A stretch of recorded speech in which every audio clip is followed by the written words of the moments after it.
Hello, and welcome to this first class and the first PowerPoint for the FMS 100, Introduction to Film and Media, or Introduction to Film. I also teach this class at KU, and it's called Introduction to Film and Media, but it's basically the same thing. So this first PowerPoint is basically going over what you went over through Chapter 1. Hopefully you've read that. Maybe you can watch this as a kind of just a wet your whistle and then read the chapter, or read the chapter and watch this. Either way, that's fine. Just so you know, I'll be playing clips in this, but the sound might not be perfect, which is why I hope you will also look at the PowerPoint, which is basically what you'll be looking at here, but you should be able to click on the links in the PowerPoint as well. Will need Adobe PowerPoint to be able to access it perfectly. Otherwise, you might only be able to access it kind of almost like a PDF form, in which case the links won't be available. But I'll put the link in each clip when we do this. And yeah, so this is the first PowerPoint for you to watch. You'll be watching a PowerPoint pretty much every week, and you can also follow along with the PowerPoint on your own, or you can just read the PowerPoint itself even. But I just hope that me reading it, I will add in some clarifications while we're going through the PowerPoint. And then we'll review it in class as well. But you must read the PowerPoint and read the chapter that goes along with it. This is for Chapter 1, a basic overview, in a sense, of film, and an overview of the book. Hang on.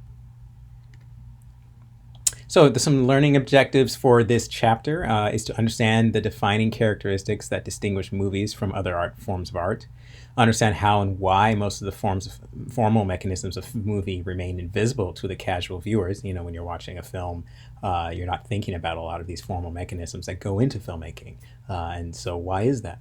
Explain the difference between implicit and explicit meaning. We're going to be learning about that too in the class. Explicit meaning is basically something that's obvious, something that's on the surface. Implicit is the opposite. Understand the differences between formal analysis and the types of analysis that explore the relationship between culture and the movies. These are the learning objectives that will be in this chapter and in this PowerPoint. Some questions to think about when you're reading. What elements make up a movie? How does film as an art form compare to previous arts? What are the different theoretical frameworks we can use to analyze film? So what is a movie? People refer to movies in three different words. They usually say films, movies, or cinema. The word movie is assumed to come as a shortened word for moving picture. The word cinema, from the Greek word kinesis, which means movement. It originates from the name that filmmakers, pioneers, Auguste and Louis Lumière coined for the hall where they exhibited their invention. The word film derives from the celluloid strip on which the images that make up motion pictures were originally captured. Right now, we capture most films digitally, but film was a celluloid strip about 1.5 inches wide, and we shined light through it to project it, and we also shined light onto it to reflect the image it was recording. So it's a thin film, basically. It was a celluloid strip called film. So we call film films because of this. So why study movies? Well, every moving picture has value to be studied. Moreover, a close analysis of any particular movie can tell us a great deal about the artist, the society, or the industry that created it.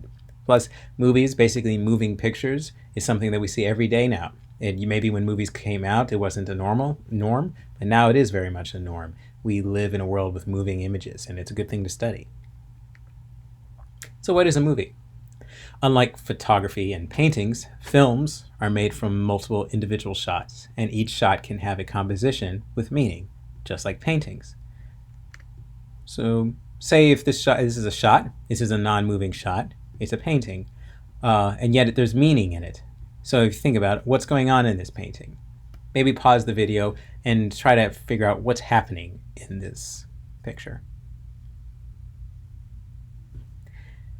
And we'll probably go over in the class what is actually happening in this picture, because there's something going on. It looks like a transaction of some sort, but it's actually something else that's going on. And if you look at the brightest spots and the lightest points and the lines in the shot, you might find out what's actually happening here. Or look at this picture. There's nothing per se maybe happening underneath this, but notice the bright points in the screen, notice the lines in the screen and where that's leading your gaze. Same here. What are the brightest points in this picture? Where are the lines leading you? Where does your eye tend to go to, and why? And we'll go over that more specifically in class.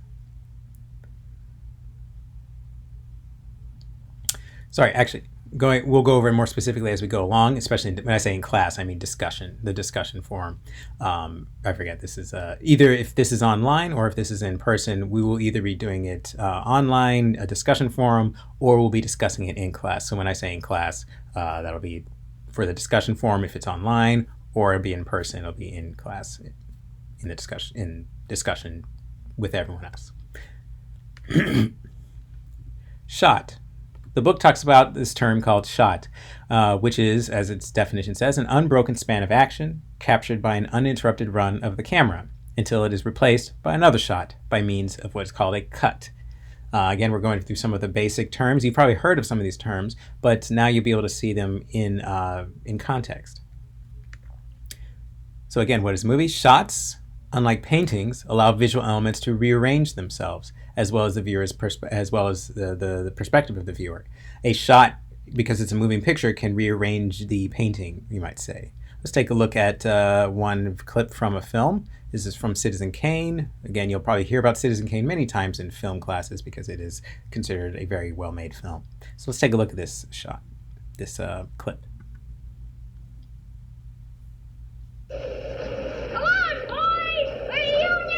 Be careful, Charles. Kane. Pull your muffler around your neck, Charles. Kane, I think we shall have to tell him now. Yes. I'll sign those papers now, Mr. Thatcher. You people seem to forget that I'm the boy's father. It's going to be done exactly the way I've told Mr. Thatcher. There ain't nothing wrong with Colorado. I don't see why we can't raise our own son just because we come into some money. If I want, I can go to court. A father has a right to. A boarder that beats his bill and leaves worthless stock behind. That property is just as much my property as anybody's, now that it's valuable. And if Fred Graves had any idea all this was going to happen, he'd have made out those certificates in both our names. However, they were made out in Mrs. Kane's name. He owed the money for the board to the both of The us. bank's decision on all matters I concerning... don't hold with signing my boy away to any bank as I guardian. want you to just stop because. all this nonsense. The bank's again. decision on all matters concerning his education, his places of residence, and similar subjects is to be The final. idea of a bank being the I guardian. want you to stop all this nonsense, Chief. We will assume full management of the Colorado load, of which I repeat, Mrs. Kane, you are the sole owner. Where do I sign, Mr. Thatcher? Right here, Mrs. Kane. Mary, I'm asking you for the last time. Anybody think I hadn't been a good The sum of husband, a father? $50,000 a year is to be paid to you and Mr. Kane as long as you both live, and thereafter to the survivor. Well, let's hope it's all for the best. It is. Union forever! You can't lick any debt! Why I can't raise my own voice more than I can understand. Go on, Mr. Thatcher. Everything else, the principal as well as all monies earned, is to be administered by the bank in trust for your son Charles Foster Kane until he reaches his 25th birthday, at which time he is... So notice the change in the composition. It was all one shot up until it went to this shot here. Let me move this. Notice it starts off in one composition here, and then it moves through compositions, and as it goes further away from the window up until it makes this last composition, where you see it's very deliberate in where these people are placed. Notice who's smallest in the screen and who's biggest in the screen. A lot of times this actually has a great meaning in films. Whoever's largest, or maybe sometimes an object largest, means it's of great importance. They're literally talking about this boy's life, yet he's the smallest in the screen. Again, this means something. Like a painting, they were able to have a composition, but in the moving pictures, you can have multiple compositions. Oops.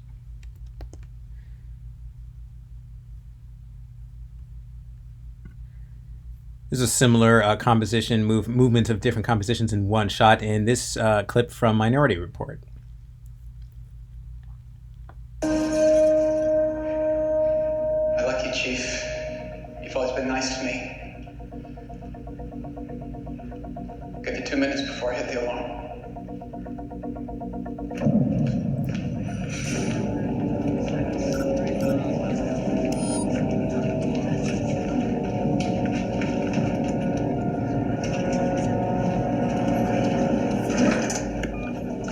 Hold that, please. Thanks. trouble, John. You set me up. I'll write the paranoia off to the whiff you were doping up the lightning. Easy. Easy. It seems I found a flaw. What are you gonna do? Possession alone will cost you 6 months. Not to mention your badge. I guess we won't be working together after all. Now put the gun down, John. I don't hear a red ball.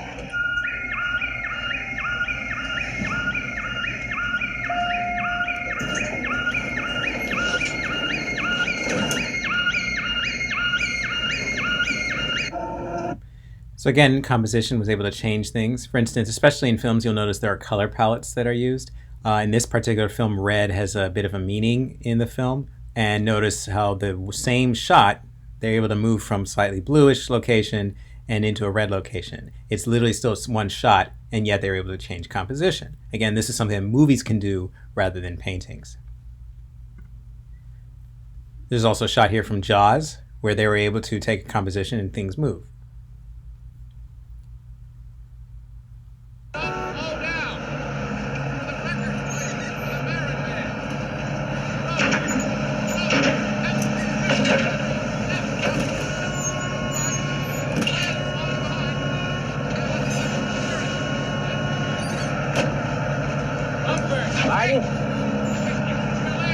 Martin, you gonna shut down the beaches on your own authority? Well, what other authority do I need? Technically, you need a civic ordinance or a resolution by a board of select. That's just going by the book. We're really a little anxious that you're rushing into something serious here. It's your first summer, you know. What does that mean? I'm only trying to say that Amity is a summer town. We need summer dollars. If people can't swim here, they'll be glad to swim at the beaches of Cape Cod, Hampton, Long Island. That doesn't mean we have to serve them up a smorgasbord. We never had that kind of trouble in these waters. Well, what else could have done that to that girl? Boat the belly? Well, I think possibly, yes, a boating That's accident. not what you told me over the phone. I was wrong. We'll have to amend our reports. And you'll stand by I'll that? stand by you. Martin, a summer girl goes swimming. Swims out a little far. She tires. Fishing boat comes along. It's happened before. I don't think you appreciate the gut reaction people have to these things. Harry, I appreciate it. I'm just reacting to what I was told. Martin, it's all psychological. You yell barracuda. Everybody says, huh? What? You yell shark. We've got a panic on our hands on the 4th of July. Yeah, and again, changing composition. This is what can happen with compositions, moving pictures as opposed to still pictures. I'm just trying to make this point because that films are moving pictures or movies, whereas storybooks, anything, a painting can't have that. And so we have added another element into art, not just only the composition, like this composition here, which is an interesting one when it goes from him being here by himself and then being cornered in by these guys. They're clearly cornering him in. It's great visual imagery of showing them kind of blocking him from being able to escape, almost, so to speak. And then they get closer and closer as they continue to press upon him the importance to not close the beach, as you can see here, and then it gets even closer. So yeah, no matter what you call it, no matter the approach, no matter the format, every movie is a motion picture. A series of still images, when viewed in rapid succession, usually 24 images per second, the human eye and brain sees it as fluid movement. In other words, movies move. That essential quality is what separates movies from all other two-dimensional pictorial art forms. Editing is another term. And once we've talked about the shot, now we talk about there's composition in each shot, and each shot can move. Editing is what kind of comes next to create another aspect of cinema that also creates messages even. So editing is the process by which the editor combines and coordinates individual shots into a cinematic whole, the basic creative force of cinema.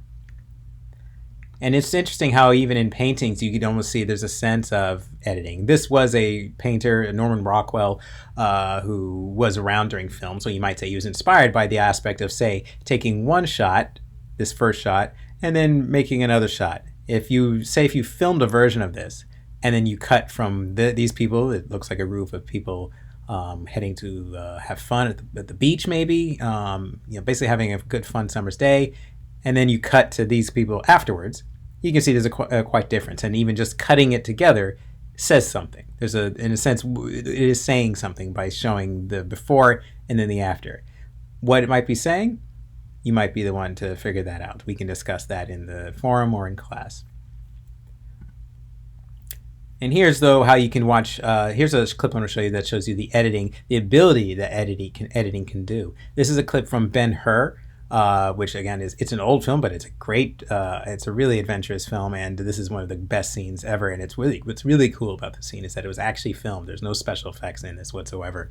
By special effects I mean computer generated images, and this had to have been filmed over a week, maybe I believe weeks, just to get it done. And yet it's edited together to make it seem like it's happening all in 1 minute. Hang on. I'm not supposed to have commercials. Usually I don't. That's weird. Sorry. Let me... Hang on.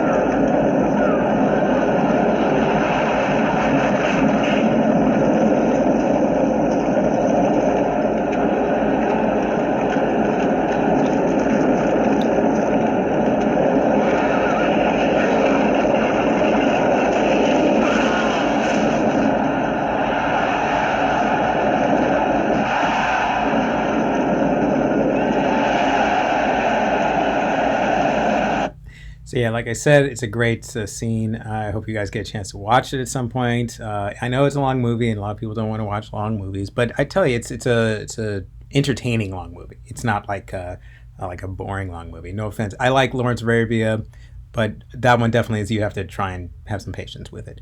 Ben-Hur, I would say you don't have to have patience with it, other than just being prepared to watch at least 2 movies worth of the time frame. But it's actually a very interesting movie. Anyway, as you can see in that scene, that took weeks to film, but the editing makes it seem like it was all happening at once. And that's one of the powers of editing. So the photoplay, it's a term that's mentioned in the book too, and photoplay is basically what a film is. Basically, they're saying that film is like a photoplay, except here's the difference between photoplays. So when we watch a movie, we're treated to the same viewpoint. Each shot is carefully crafted to be situated from a certain height, certain distance, or angle. And no matter where we sit in a movie theater, our perspective of what the camera represents does not shift when we're watching that. However, with the stage play, our perspective of the action is related to factors such as actors standing and facing stage left or stage right. Additionally, our distance from our seat to the stage does not change, and we're treated to a single wide-angle view. Like this picture here, as we can see, if you were in this theater and this was your point of view from up on a balcony, your image won't change. This is all you'll see. You might see an actor over here come over here and be a little bit closer, but outside of that, you're just seeing everything presented just from this point of view. Whereas film, as it mentioned in this paragraph, we can get a close-up down here, we can get a shot from over here, and we can get all kinds of shots. The only thing is, it's dictated by the director, by the person who's in charge of the camera, what they want you to see. Narratives is another term that's used in the book, and narratives is basically most film will have narratives, including documentary films, actually, and we'll talk about that later. All cultures involve some form of storytelling. When it comes to categorizing movies, the narrative designation simply means that these movies tell fictional, or at least fictionalized, stories. Of course, if you think of narrative in its broadest sense, every movie that selects and arranges a subject matter in a cause and effect sequence of events is employing a narrative structure. Basically, narrative structure is beginning, middle, end, cause and effect. And you think about it, our humanity has been telling stories since the dawn of time. This is why it's a great picture that is to be used, is that people are telling stories even with their paintings on rock walls. If we lose the ability to tell a story, I believe we're losing a bit of our humanity. Just here's a clip that I kind of want to show you that it's from a movie, a modern movie, but that's showing a tribal people how they told stories.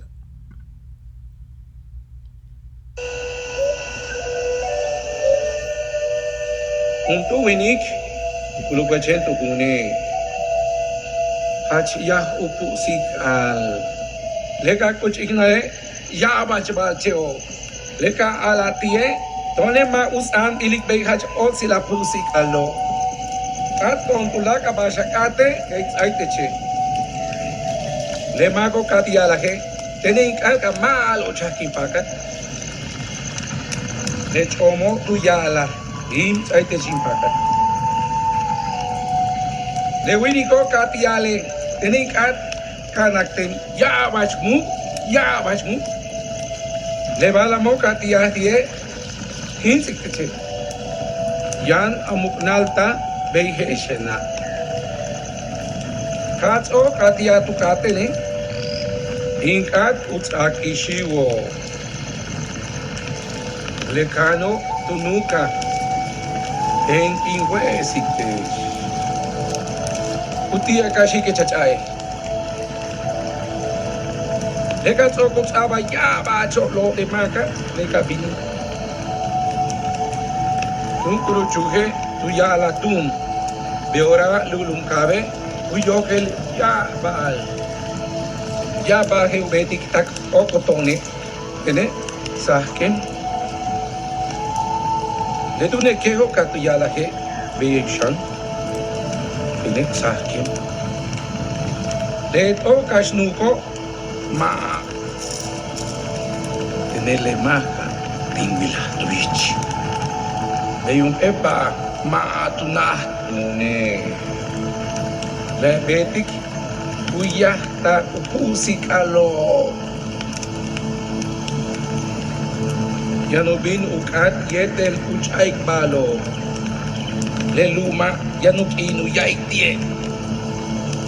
Le yan tzait che ok tzait ish.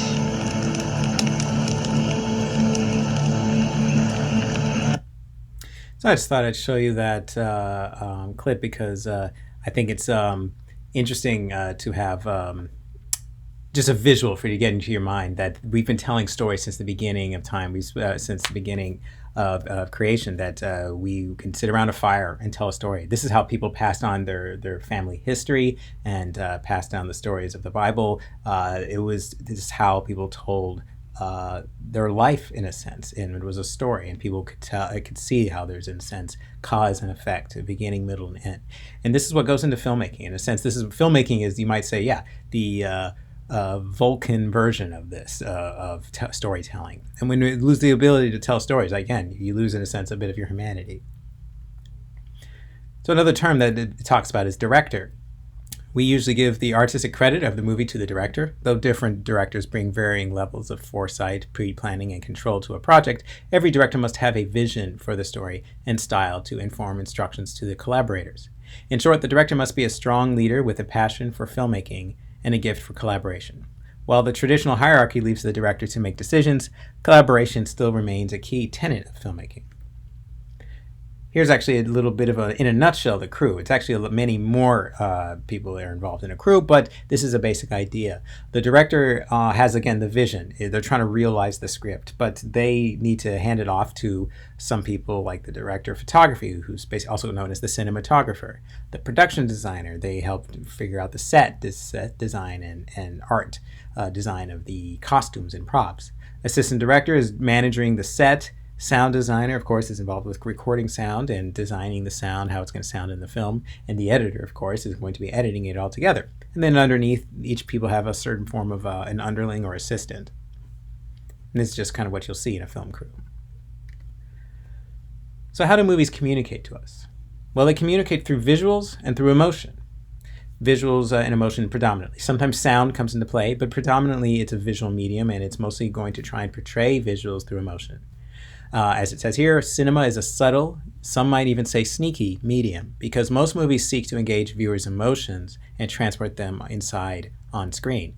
This imperceptible vocabulary of film is called cinematic language.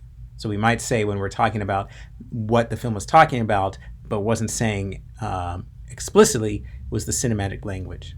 Those who construct movies can choose to make invisible these elements or highlight them. Some films will highlight these techniques, these invisible cinematic language techniques, and some will hide them just so you can be immersed in the story. So cinematic language is basically the systems, methods, or conventions by which the movies communicate with the viewer. The invisibility of cinematic language. Cinematic language predominantly focuses on visuals and emotions. A film will use visuals with an emotion associated to the visual in order to cause a subconscious emotional response in the audience.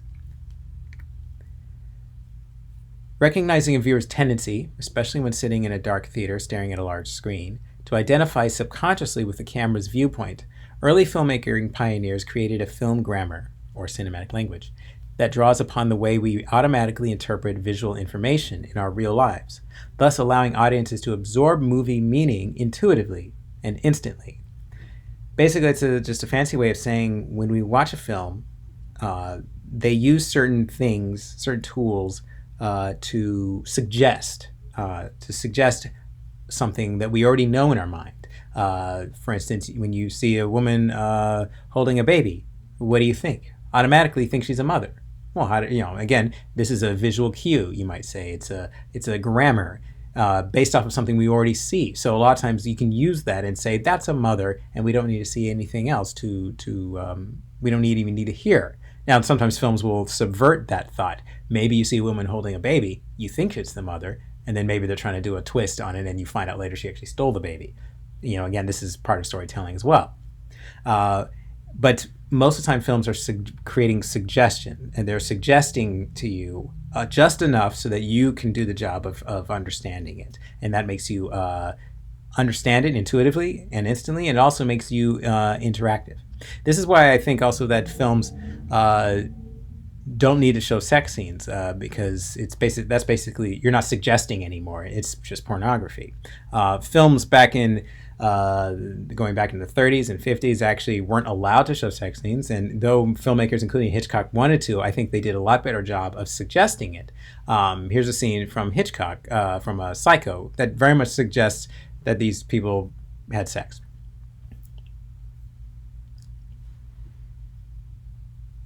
Okay, let's skip to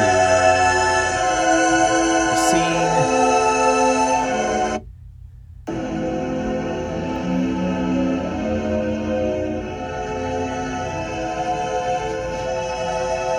You never did eat your lunch, did you? I better get back to the office. These extended lunch hours give my boss excess acid. Why don't you call your boss and tell him you're taking the rest of the afternoon off? Friday anyway, and hot. What do I do with my free afternoon? Walk you to the airport? Well, you could laze around here a while longer. Checking out time is 3 p.m. Hotels of this sort aren't interested in you when you come in, but when your time is up... Oh, Sam, I hate having to be with you in a place like this. I've heard of married couples who deliberately spend an occasional night in a cheap hotel. When you're married, you can do a lot of things deliberately. You sure talk like a girl who's been married. Sam, this is the last time. Yeah. So yeah, my point basically is you don't need to see the actual act, which unfortunately we do see a lot in films nowadays. And let's just be honest, that's basically some form of pornography. This, though, suggests. This is suggesting that they, of course, had sex.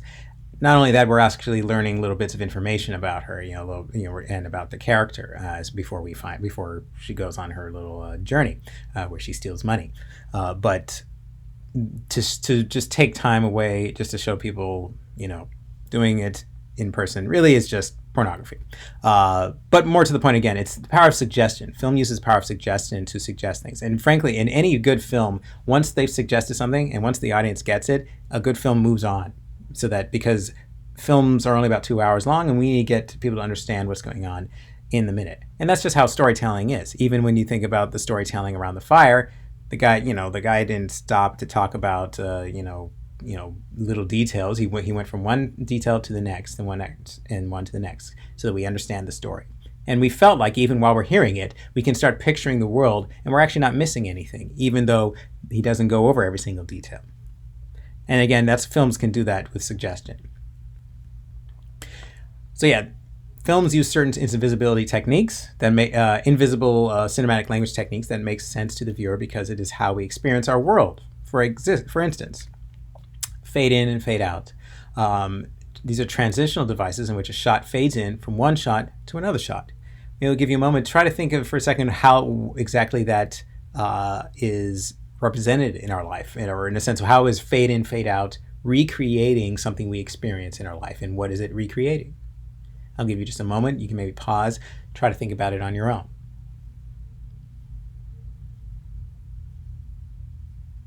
If you have that moment to pause and think about it, well, one way fade in, fade out, you might say, is to recreating when we go to sleep and then we wake up. In a sense, that's fading, fading out and then fading back in into a like we're going to sleep and waking up again. A lot of times, a fade out and fade in is symbolic. It's used in films to represent a space of time that has passed. Close up is a shot that often shows a part of the body filling up the frame. Traditionally a face, but possibly a hand, an eye, or a mouth, or an object. Now, if you think about it, what is that recreating in our life? Something that we experience in our life.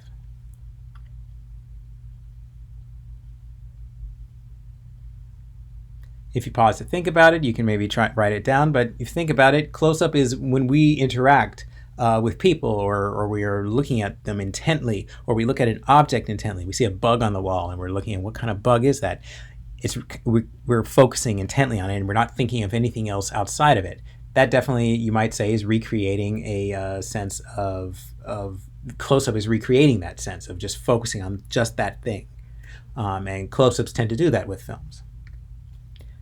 Low angle shot, it's also known as a low shot, is a shot that is made with the camera below the action and that typically places the observer in a position of inferiority. A lot of times this is recreating how we might feel when we were children and we looked up at adults or at our parents, and they seemed larger than life. They had a certain authoritative presence to us. And so anybody who's in that position where we're looking at them from this point of view tends to look like they're kind of in a position of authority or power, or and a lot of times it's used as where they're in a moment of feeling lifted up, and this shot is recreating that feeling of someone feeling happy. Whereas the opposite can also be used, where you can have a high angle shot where the person looks like they're low on the screen, and again that recreates the feeling that this person is feeling lower. Cutting on action is an editing technique that we'll learn about more in editing. It's also known as match on action cut. It's a continuity editing technique that smooths the transition between shots portraying a single action from different camera angles. The editor ends the first shot in the middle of a continuing action and begins the subsequent shot at approximately the same point in the matching action. This is just to create a seamless transition from one shot to the next. We'll learn more about that in the editing week. Ideological tool. Film can be an ideological tool. This is a term from the book. Film can be looked at as a machine that produces or reproduces ideas and lulls us into its ideology with how reality is presented. This is not always a calculated decision by the filmmakers. Directors, screenwriters, and producers are, after all, products of the same society inhabited by their intended audience. Frequently, the people making the movies may be just as oblivious of the cultural attitudes shaping their cinematic stories as the people who watch them. However, many times it is actually deliberate. This is a quote I like from a movie, Inception. Hopefully you've seen Inception. It's a really good movie. But it's from one of the main characters, and he talks about how an idea is like a virus, resilient, highly contagious, and even the smallest seed of an idea can grow. It can grow to define or destroy you.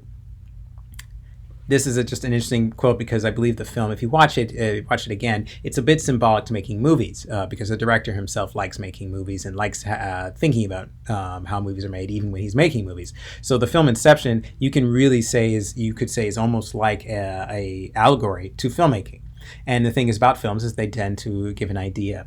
And though they talk about how the ideology in films tend to be accidental, you can guarantee many times it's actually pretty deliberate, especially films like Disney, which I'd love to go over probably in another class or in this class, how deliberately ideologies are deliberate in Disney films. the messages they have and how they are actually trying to get you to think a certain way, including the new ones. But yeah, an idea being very deliberate in a film, and that's kind of the double-edged sword of films. Films can give an idea to people without them realizing it. It's a subconscious idea. And usually that'll be in what's called the implicit meaning. So the explicit meaning is everything that a movie represents on its surface. This is an interesting visual that could kind of help you understand that. Films on its surface is explicit, and then there's underneath is the implicit meaning. Implicit meaning is an association, connection, or inference that a viewer makes on the basis of the given, which is the explicit meaning conveyed by the story and form of a film. Lying below the surface of explicit meaning is the implicit meaning. Keep in mind, though, that filmmakers have intentional implicit meanings below the surface, as I was saying. And these are the different ways that we can analyze a film. For the most part, we'll be analyzing a film mostly through the formal ways. But you can analyze a film through the history, what time it took place in, what time frame it was filmed in a film. So, for example, there's a film called A Bridge Too Far, which is a World War II era film. It takes place in World War II. However, the filmmaker was making this around the time of Vietnam film, and so he decided to focus. You might be able to make an argument that he decided to focus the film on a certain area of World War II where it felt like the soldiers were being thrown away and killed unnecessarily, and which you can analyze that's how a lot of people felt was going on in the Vietnam War. So you might say that's how you can analyze a film, through the history that it came out in. You can analyze it nationally, like what kind of country made this film, and where are there earmarks about that country in the film. You can analyze the film according to genre. Some films have almost multiple genres in them, or you can analyze it, how they use that type of genre technique to make the film look a certain way. Auteur is usually just the filmmaker who usually tends to be the writer, who's also the director, and they made the film from the ground up, and they have their vision. Quentin Tarantino is a type of filmmaker. Terrence Malick is a type of filmmaker. Terrence Malick, his type of films tend to be non-linear and very poetic, and a lot of times very beautiful.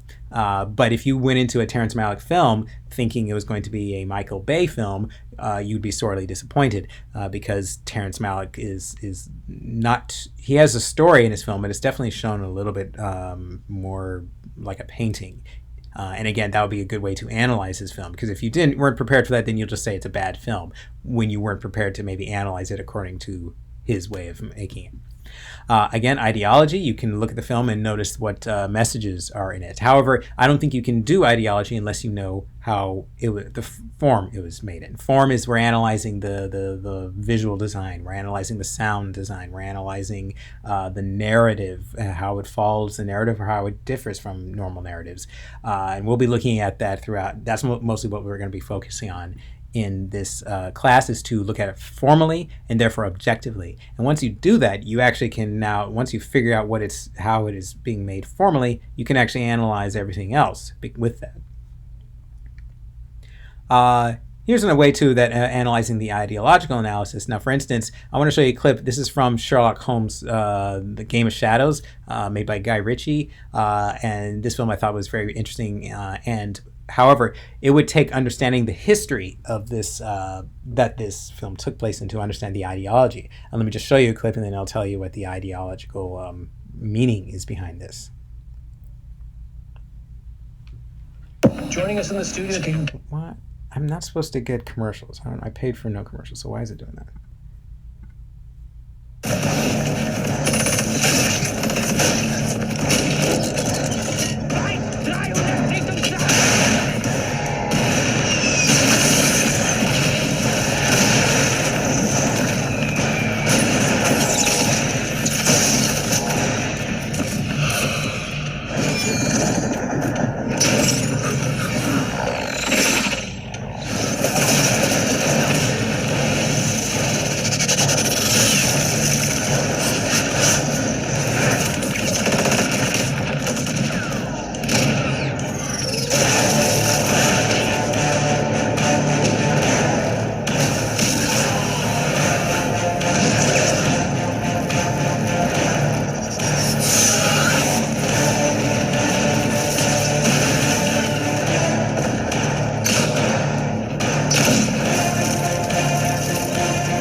viele Füchse für euch beide.